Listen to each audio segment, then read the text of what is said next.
In bici alla scoperta del Veneto. Tappa 3. Portoviro Chioggia, passando per il delta del Po di Maistra. Stiamo lasciando Portoviro. Ieri sera ha fatto un gran temporale e stamattina 23 gradi con vento e ci siamo dovuti mettere la maglietta sulla canotta, fa freschino, che per essere i primi di luglio è veramente anomalo.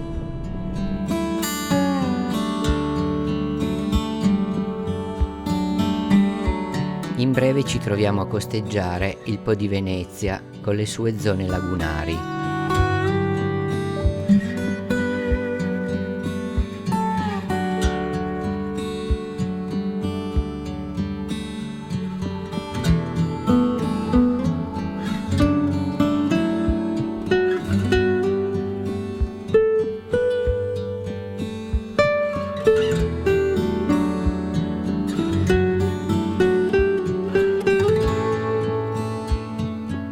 La ciclabile scorrevole e il paesaggio riposante.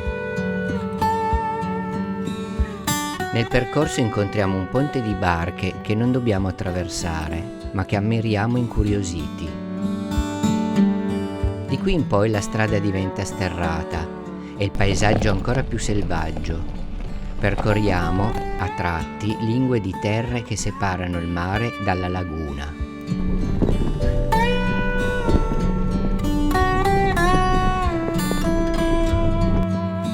Ogni tanto una pausa per osservare il magnifico ambiente.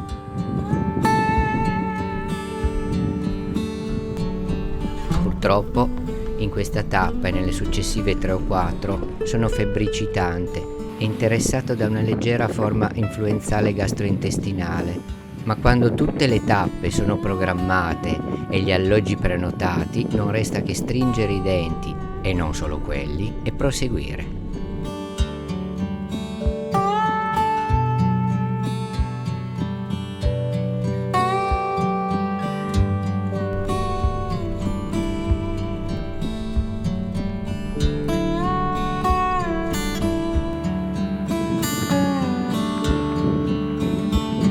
Percorriamo poi zone ricchissime di avifauna.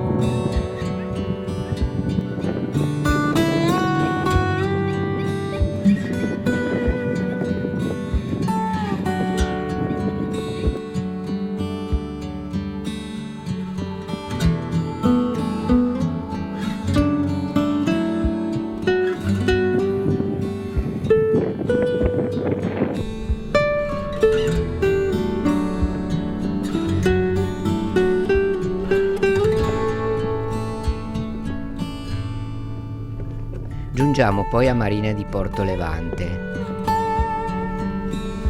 Avremmo dovuto attraversare dall'altra parte del corso d'acqua, ma la traccia, la strada che risultava su Comut in realtà non esiste. Quindi adesso cambiamo itinerario, andiamo dritti finché troviamo un ponte sulla destra. A sinistra e a destra risaie, non me lo aspettavo qua sul delta del Po, con parecchi ibis.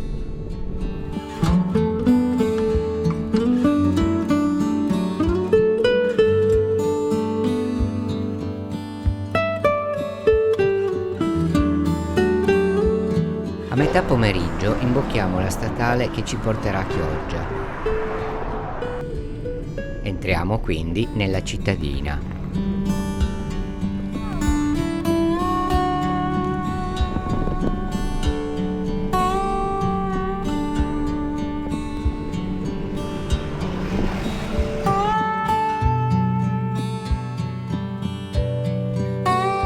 Alla sera, dopo cena, eroicamente, passeggiata fino alla spiaggia.